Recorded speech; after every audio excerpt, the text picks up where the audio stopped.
Hi everyone, welcome back to Mrs పోజీ channel. ఈరోజు మనం 5 కాయలతో ఆవకాయ పచ్చడి పట్టుకుందాం. ఇలాగ నేనైతే ముందుగా వాటర్లో వేసేసుకుని మంచిగా కడిగేసుకున్నాక ఇలా ముచ్చుకలు కట్ చేసుకుని తీసుకున్నాను.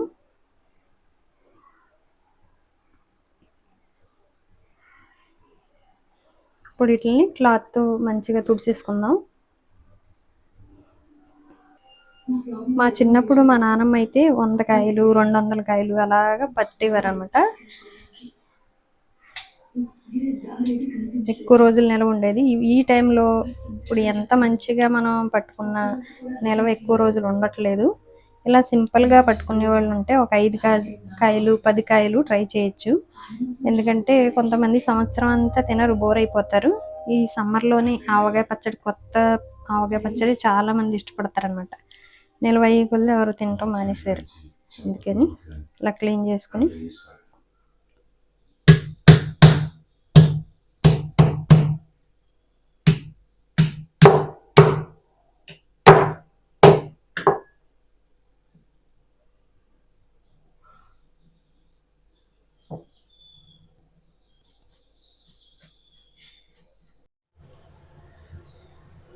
ఇలాగైతే మనం ముక్కలు కట్ చేసుకున్నాం అనమాట.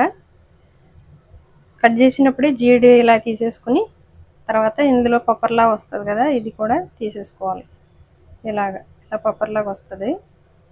ఇలా చూసుకొని ఇలాగా గోరుతోటి గీకేస్తే తర్వాత ముక్కని మంచిగా ఇలా పొడిగొడ్డు తీసుకొని తుడుచుకోవాలి, తడి లేకుండా. ఎక్కువ క్వాంటిటీ చేసుకున్నప్పుడు ఈ ప్రాసెస్ అన్నీ చేసుకోవాలి. ఎందుకంటే ఎక్కువ రోజులు నిల్వ ఉండాలి కదా పచ్చడి. మనం 1 కేజీ పచ్చడి చేస్తున్నాం కాబట్టి తక్కువ పచ్చడి అయితే మనది. ఇలాగ అన్ని ముక్కలు చేసుకుని వేరే గిన్నెలు వేసుకోవాలన్నమాట. ఇలాగా ఇవన్నీ ఒక్కొక్కటి చూసుకుని క్లీన్ చేసుకోవాలి, తడి లేకుండా.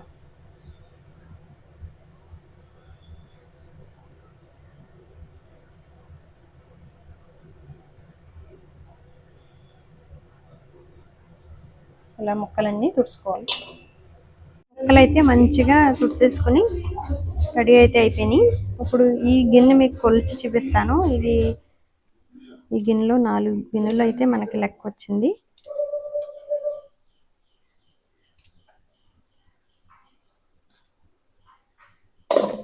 గిన్నెలు వేసుకున్నాం.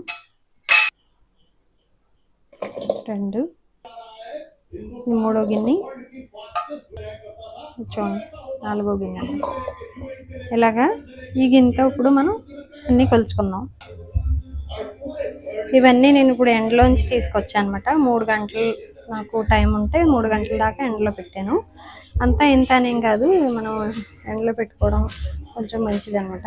నేను ఎక్కువ క్వాంటిటీ చేయకపోయినా ప్రాసెస్ అంతా పాతకాల పద్ధతిలో ఎక్కువ క్వాంటిటీలో చేస్తే ప్రాసెస్ ఎలా ఉంటుందో అలాగే చేస్తున్నాను.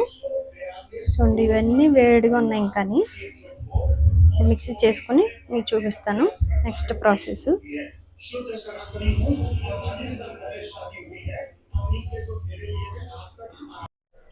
ఆయిల్ నేను 1/2 కిలో దాకా తీసుకుంటున్నాను. ఎందుకంటే కేజీ పచ్చడి కదా, 1/2 కిలో తీసుకున్నాను. ఈ గిన్నెతో 2 గిన్నెలు తీసుకుంటాను.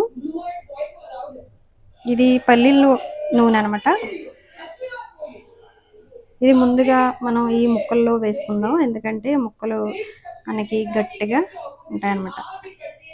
నేను తక్కువ చేసిన పాతకాలం సేమ్ ఇలాగా ఆయిల్ వేసేసుకుని ఇందులో కొంచెంసేపు సైడ్ పెట్టేసుకుందాం. అప్పుడు దాకా కొంచెం నూనెలో ఇలా ఉంచుకోవాలన్నమాట. ఇలాగా కలుపుకుని ఇలా సైడ్ పెట్టేసుకున్నాను. అందాక ఇవి మిక్సీ అన్నీ చేసుకున్నాక మీకు చూపిస్తాను. నేను ఇదే గిన్నెతో ఒక బౌల్ తీసుకున్నాను. కారం నేను ఎప్పుడు మీకు చెప్తానే ఉంటాను, ఎవరిష్టే నేను వాడతాననేసి అదే వాడుతున్నా.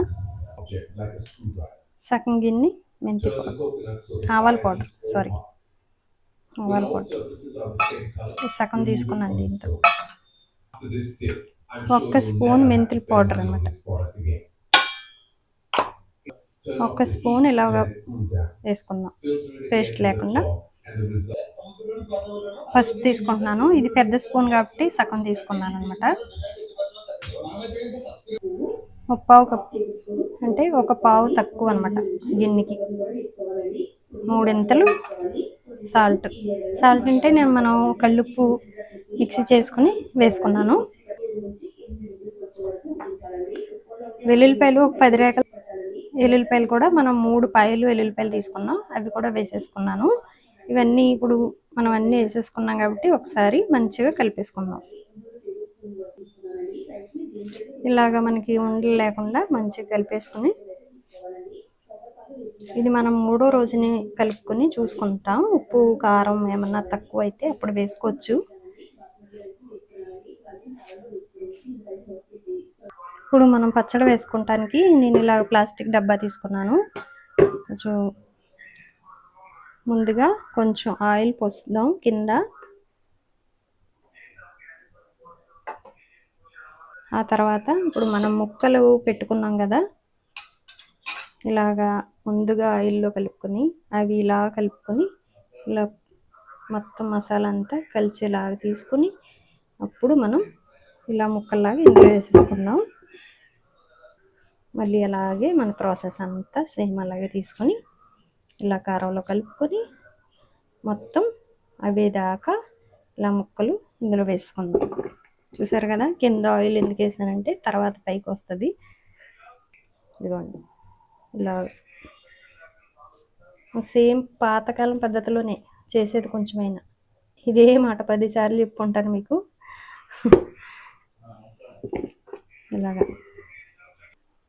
ఇలాగా నేను ముక్కలన్నీ ఇందులో వేసేసుకున్నాను కలుపుతూని. ఇలా మనకి నూనె నేను ఇంకా లాస్ట్లో మీకు చూపించాను కదా, అది ఉన్నదంతా వేసేస్తున్నాను.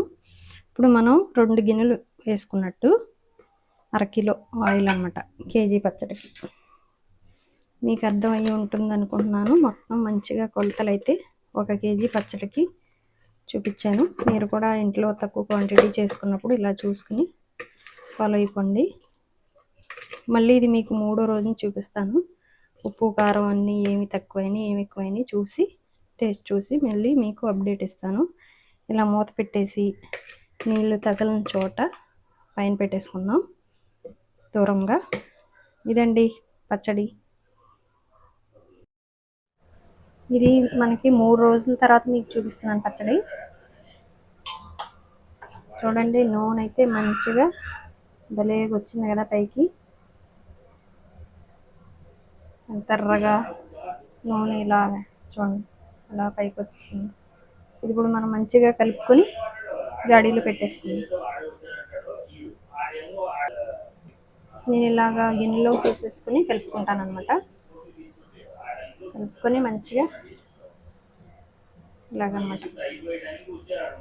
చూసారా మసాలా అంతా కింద ఎంత డ్రైగా అయిపోయింది కదా, పైకి నూనె అంతా వచ్చింది. చూసారా, డబ్బాలో మనం కలుపుకుంటే ఇలాగా గుంటలో ఉండిపోద్ది అనమాట, మసాలా సరిగ్గా కలవదు. అందుకని నేను మొత్తం గిన్నెలోకి వేసుకున్నాను. మనం చేసిన కొంచెమైనా ఇలా బేసిన్లో వేసేసుకొని కలుపుకొని మళ్ళీ జాడీలో పెట్టేసుకుంటాను. చూస్తుంటే నోట్లో నీళ్ళు వచ్చేస్తున్నాయి. మరి మనం అయితే తినకూడదు, ఈరోజు ఉపవాసం రోజా ఉన్నాను, అయినా మనం ఉప్పు కారం చూడకూడదు. మా వారితో చూపిస్తాను ఉప్పు కారం. ఆయన చూసి చెప్పాక మళ్ళీ టేస్ట్ ఏమన్నా తక్కువ ఎక్కువ అయితే కలుపుకుందాం. గ్రేవీ అయితే భలే వచ్చింది. ఉడుకు ఏంటంటారు, ఊట అంటారు కదా, ఊట అయితే బాగానే వచ్చింది. నూనె కావాలంటే ఇంకా ఎక్కువ కూడా పట్టచ్చు, ఎందుకంటే ఇది నిల్వ ఉండేది కాబట్టి కొంచెం ఎక్కువ ఉంటేనే బాగుంటుంది. నాకైతే డ్రైగా అనిపిస్తుంది.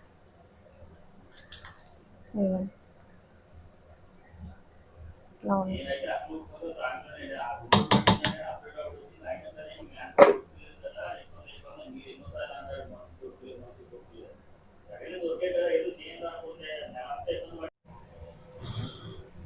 మొత్తం జాడీలో అయితే వేసా.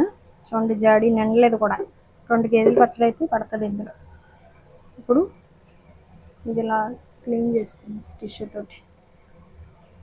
జాడీ అంతా చేసుకున్నాం. ఆవగా పచ్చడి పట్టుకున్నాక మనం ఇందులో రైస్ వేసుకుని తినకపోతే ఆ పచ్చడికి న్యాయం చేయలేనట్టు. ఇందులో రైస్ వేసుకుని వేడి వేడి రైస్ వేసుకుని కలుపుకొని తింటే ఆ కిక్కే వేరే.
ఇలా అయితే మన పచ్చడి రెడీ అవుతుంది. వీడియో నచ్చితే లైక్ చేయండి, షేర్ చేయండి, సబ్స్క్రైబ్ చేయండి. Thank you for watching.